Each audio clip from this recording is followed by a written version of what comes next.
अगर कभी आपके शहर पर न्यूक्लियर अटैक हो गया तो आप क्या करेंगे? सोचिए, एक पल में सब कुछ खत्म हो सकता है। घर, लोग, सपने, सब राख में बदल सकता है। लेकिन क्या वाकई आप कुछ कर सकते हैं ताकि जिंदा बच सकें?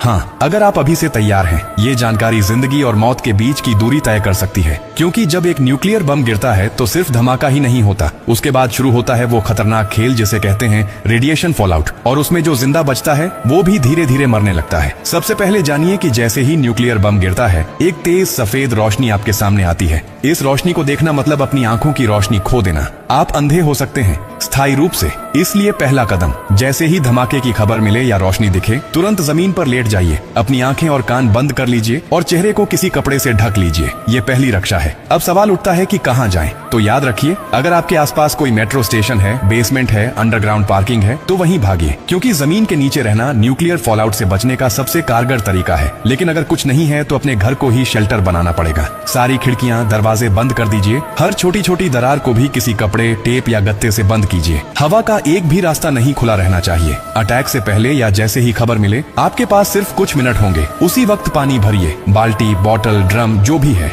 याद रखिए, अटैक के बाद पानी में रेडिएशन मिल सकता है। नल से पानी बिल्कुल मत पीजिए, इसीलिए पहले से स्टोर किया हुआ पानी ही जिंदगी बचाएगा। खाने के लिए ड्राई फूड रखें, बिस्किट, ड्राई फ्रूट्स, पैकेज्ड खाना जो बिना पकाए खाया जा सके। अगर गलती से आप बाहर थे और रेडिएशन में एक्सपोज हो गए तो जैसे ही अंदर आए, कपड़े उतारिए, उन्हें एक पॉलिथीन में बंद कर दीजिए और खुद को साबुन और स्टोर किए हुए पानी से अच्छे से धोइए। याद रहे, नल का पानी नहीं, सिर्फ स्टोर किया हुआ पानी इस्तेमाल करना है। न्यूक्लियर ब्लास्ट के बाद सबसे खतरनाक समय होता है पहला 24 घंटा। इस दौरान बाहर जाना मतलब मौत को बुलावा देना। इसीलिए 24 घंटे अपने शेल्टर से बाहर बिल्कुल मत निकलिए। अगर सरकार की तरफ से संपर्क हो जाए तो निर्देशों का पालन कीजिए, लेकिन अगर कोई सूचना नहीं मिले तो कम से कम 72 घंटे तक बाहर मत निकलिए। 3 दिन, सिर्फ 3 दिन अगर आपने सही तरीके से बिता लिए तो जान बच सकती है। और हाँ, टेक्नोलॉजी की भी तैयारी कर लीजिए। न्यूक्लियर अटैक के बाद एक इलेक्ट्रोमैग्नेटिक पल्स EMP उठती है, जो आपके मोबाइल, लैपटॉप, इलेक्ट्रॉनिक चीजें सब खराब कर सकती है। इसलिए एक पुराना एंड्रॉइड फोन, एक पावर बैंक और एक वॉकी टॉकी को एल्यूमिनियम फॉइल में लपेटकर किसी स्टील बॉक्स में रखें। ये आपको बाकी दुनिया से संपर्क में रखेगा। सबसे जरूरी बात, घबराइए मत, पैनिक नहीं करना है। हर फैसला सोच समझ कर लीजिए, क्योंकि न्यूक्लियर अटैक एक टाइम गेम है।